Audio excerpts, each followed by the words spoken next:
வலையொலி பார்வையாளர்கள் அனைவருக்கும் வணக்கம். இப்போ நாம் இன்றைக்கி பார்க்க போகிற ஒரு செய்தி என்னென்னா, அது செய்தின்னு சொல்ல முடியாது. நாம் அன்றாடம் எதிர்கொள்ளும் ஒரு சிறிய பிரச்சனையாக இருந்தாலும் ஒரு பெரிய பிரச்சனை. என்னடா இது எஸ்ஏ சூர்யா போல் இருக்குது ஆனால் இல்லை அப்படின்ற மாதிரி போட்டு குழப்பற நினைக்காதீங்க. இப்போ சமீப ஆண்டுகளாக இந்திய ஒன்றியம் அறிவித்த யூனிஃபைடு பேமெண்ட் இன்டர்ஃபேஸ், அதாவது ஒருங்கிணைந்த இணைய பண பரிமாற்றம், யூபிஐ சுருக்கமாக சொல்ல போனாக்கா, இந்த பரிமாற்றம் வந்த பிறகு இந்த ஃபோன்பே, ஜிபே, கூகுள் பே இதெல்லாம் சொல்கிறாங்க இல்லையா, இதை வந்த பிறகு நம்ம அன்றாடம் எதிர்கொள்ளக்கூடிய பெரிய சிக்கல் என்னென்னா சில்லறை விஷயந்தான். இந்த சில்லறை விஷயந்தான் பெரிய விஷயமாக இருக்குது. ஏறத்தாழ பல பேரை கேட்டாலும், யாரை கேட்டாலும் ₹1, ₹2, ₹5 சில்லறையே இல்லை எங்கேயுமே. அது மட்டும் இல்லாமல் சின்ன சின்ன ரூபா நோட்டுகள், சிறிய சிறிய மதிப்புள்ள ரூபா நோட்டுகளாக இந்த ₹10, ₹20, ₹50 ரொம்ப பெரிய தட்டுப்பாடாக இருக்குது. நீங்கன்னா எடுத்துக்காட்டுக்கு பாருங்கள், நான் ஒரு நோட்டை எடுத்துக்கிறேன். இது வந்து ₹100 தாள். ₹100 தாள் எந்த நிலைமையில் இருக்குது பார்த்தீங்களா? இது 100. இது பழைய காங்கிரஸ் அடித்த 50, காங்கிரஸ் காலத்தில் அடித்த 50. இது ஐயா நரேந்திரர் வந்த பிறகு அடித்தார் இல்லையா, 2014க்கு பிறகு ஏடிக்கு போட்டியாக அடித்தார் பாருங்கள், நான் அடிப்பேன், அந்த 10. இதுவும் வந்து பார்த்திங்கன்னா ஐயா நரேந்திரர் வந்த பிறகு அடித்தார் பாருங்கள், ஏடிக்கு போட்டி அடித்தார் பாருங்கள், அந்த 20.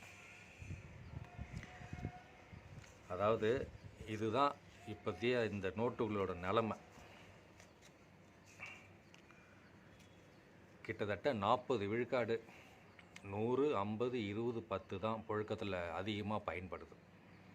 இங்கே 140 கோடி இருக்கிற மக்கள் தொகையில் எத்தனை பேர் யூபிஐ பயன்படுத்துவாங்க அப்படின்றது இந்த அரசாங்கம் கொஞ்சம் கூட சிந்திக்கவே இல்லையா. ₹10 தாள், ₹20 தாள், ₹5 இல்லை, ₹2 இல்லை, ₹1 இல்லை, எங்கேயுமே சுத்தமாக புழக்கத்திலே இல்லை. கடுமையான தட்டுப்பாடு. இந்த பெரிய பெரிய நிறுவனம் நடத்துகிறாங்க பாருங்கள், இந்த பெரிய பெரிய துணி கடை, நகை கடை, பெரிய பெரிய, அதாவது சொல்லுவாங்களே ஒரு வார்த்தை சொல்லுவாங்க, கோடிகளில் புரள்பவர் அப்படின்வாங்களே. கோடிகளில் புரள்பவரோ இல்லை உழுவாரோ இல்லை ஏந்து நிற்பாரோ அது நமக்கு தெரியாது. அவர்களுக்கெல்லாம் எந்த சிக்கலும் கிடையாது. இதை பார்த்தாலே அவங்க அருவருப்பாக பார்ப்பாங்க இந்த தாள்கள். ஆனால் இந்த சின்ன சின்ன வணிகம் பண்ணுறாங்க பாருங்கள், மளிகை கடை, காய்கறி கடை, இருசக்கர ஊர்தி பழுது நீக்ககங்கள், புத்தக கடை, சின்ன சின்ன பெட்டி கடைகள், பால் வியாபாரம், இவர்களுக்கு அனைவருக்குமே இன்று வரை எல்லாருமே அதிகபட்ச சில்லறை விலையை என்னென்ன கொடுத்துக்கிறாங்கன்னா ₹23, ₹24, ₹28, அப்புறம் ₹32, இப்படி தான் சின்ன சின்ன எம்ஆர்பி விலைகள் இருக்குது. நீங்கள் சாதாரணமாக ஒரு மீரா சீக்கா நீங்கள் வாங்க போனீங்கன்னா ₹4 விலை, கார்த்திகா சீக்கா வாங்கினீங்கன்னா ₹2 விலை, ஒரு பிஸ்கெட்டு பாக்கெட்டு நீங்கள் வாங்க போனீங்கன்னாக்கா ₹10 விலை, அதிலே கொஞ்சம் பெருசாக வாங்க போனீங்கன்னா ₹25 விலை. இப்படி ₹25, ₹10, ₹4, ₹5 நீங்கள் கடையில் சில்லறை கொடுக்கும்போது, காசு கொடுக்கும்போது திரும்ப சில்லறை வாங்கும்போது சில்லறை இல்லை. ஆனால் இந்த அரசு என்ன சொல்லுது அப்படின்னா, நாங்கள் சில்லறை தட்டுப்பாடை ஒழிக்கிறதுக்காக தான் யூபிஐ கொண்டு வந்தோம் அப்படின்ற தட்டுப்பாடு வருது. நீங்கள் அதே யூபிஐ பண்ணாலும் அதே அரசு என்ன சொல்லுதுன்னா, வங்கிகள் என்ன சொன்னதுன்னா 90 நாட்களுக்கு நீங்கள் 60 முறை தான் யூபிஐ பயன்படுத்தணும் அப்படின்னு சொல்கிறோம். 90 நாட்களுக்கு 60 முறைனா ஒரு நாளுக்கு 1 கூட வராது, 2 நாளுக்கு 1 வரும். நாம் இப்போ அப்படியே பயன்படுத்திட்டு இருக்கிறோம் யூபிஐயை. எங்கே போனாலும் ஸ்கேன், அண்ணா ஸ்கேனர் இருக்கானா. நீங்கள் கடைகள்லாம் வந்து பார்த்தீங்கன்னா ₹2 மிட்டாய் வாங்கிட்டு ஸ்கேன் பண்ணிட்டு போகிறான் பசங்க. கடைக்காரங்களாம் வேறு வழி இல்லாமல் அதை ஸ்கேன் பண்ணுங்க அப்படின்னு சொல்கிறாங்க. 4 முட்டை, ஒரு முட்டை இன்னியோட விலை ₹6, 3 முட்டை வாங்கினா ₹18, 4 முட்டை வாங்கினா எவ்வளோ ஆச்சு நீங்கள் கணக்கு பண்ணுங்கள், ₹24 ஸ்கேன் பண்ணுறோம். இப்படி நாங்கள் சில்லறையை ஒழிக்க யூபிஐ கொண்டு வரோன்னு இன்றைக்கி முழுக்க 40 விழுக்காடு சொன்னோம் இல்லையா, 40 விழுக்காடு புழக்கத்தில் இருந்த இந்த ரூபாய் நோட்டுகள் இன்றைக்கு முழுவதும் முற்றுமுச்சா நின்று போச்சுன்னே சொல்லலாம். ஒருவேளை இந்த அரசாங்கம், பல அரசாங்கம் சொல்லுவாங்க இல்லையா, ஏழைகளை ஒழிக்கிறோம், வறுமையை ஒழிக்கிறேன்னு. இதுதான் வறுமையை ஒழிக்கிற திட்டம் பழக்கு. நாம் கூட அடிக்கடி விளையாட சொல்லுவோம், ஏழைகள் அனைவரையும் கூட்டு வச்சு ஒரு கூண்டில் அடைச்சி விட்டாக்க ஏழை வறுமை ஒழிப்பு திட்டம் இதுதான் அமல்படுத்துகிற செயல் அப்படின்னு சொல்லுவோம். எல்லாரையும் ஏழைகள் எல்லாரையும் கூட்டு வச்சு வரிசலாக ஒரு கூண்டில் போட்டு அடைச்சிட்டோ இல்லை கண்காணாத ஒரு தீவில் கொண்டு போய் விட்டுட்டாக்கா வறுமை ஒழிஞ்சு போயிடும். இதுதான் இவங்க பண்ணுற இந்த அரசுகள் பண்ணுற ஒரு செய்கை. 140 கோடி உள்ள மக்களில் நீங்கள் அந்த யூபிஐ கொண்டு வர்றது அதுலேயும் கட்டுப்பாடு வச்சுக்கிறீங்க. மக்களால் ஸ்கேன் பண்ண முடியாது. நீங்கள் 6 மாதத்துக்கு ஒரு முறை ஒவ்வொருவரும் எடுத்து பாருங்களேன்.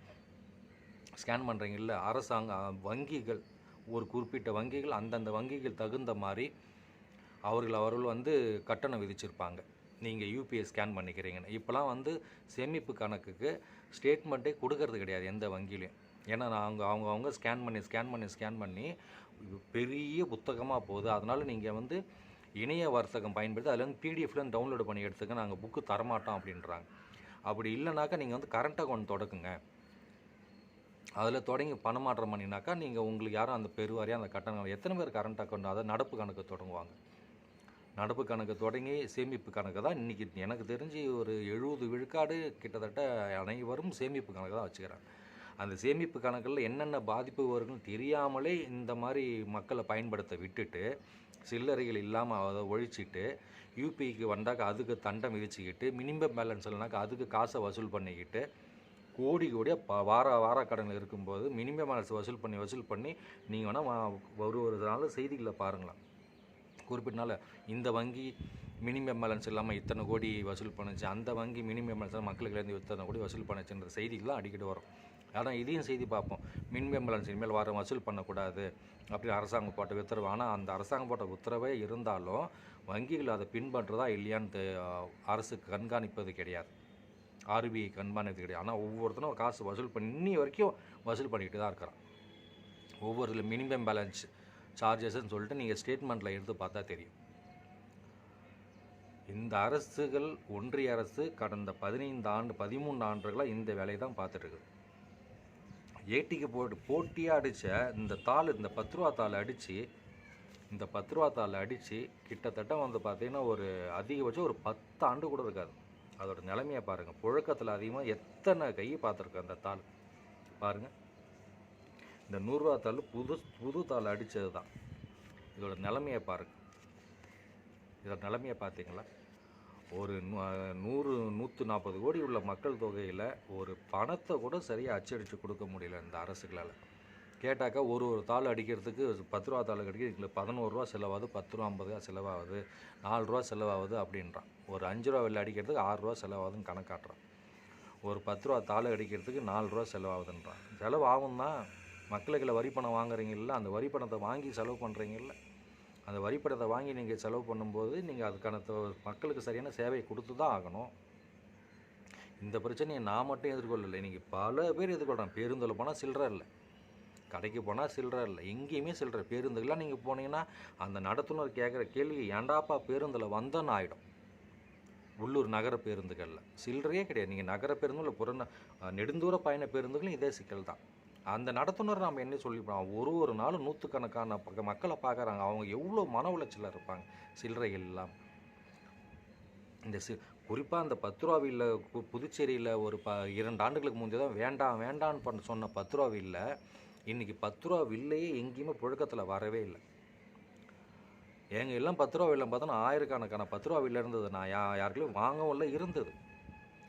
அந்த 10 ரூபா வில்ல ஒன்று புழக்கத்தில் நான் கொடுத்துட்ட பிறகு இன்றைக்கி 10 ரூபா வில்ல என் கைக்கு ஒரு மாதத்துக்கு 10 வில்ல பார்க்குறது பெரிய விஷயம். அந்த 10 ரூபா வில்லெல்லாம் எங்கே போச்சுன்னு அதில் புழக்கத்துலேருந்து காணாமல் மறைஞ்சு போச்சு 10 ரூபா வில்ல.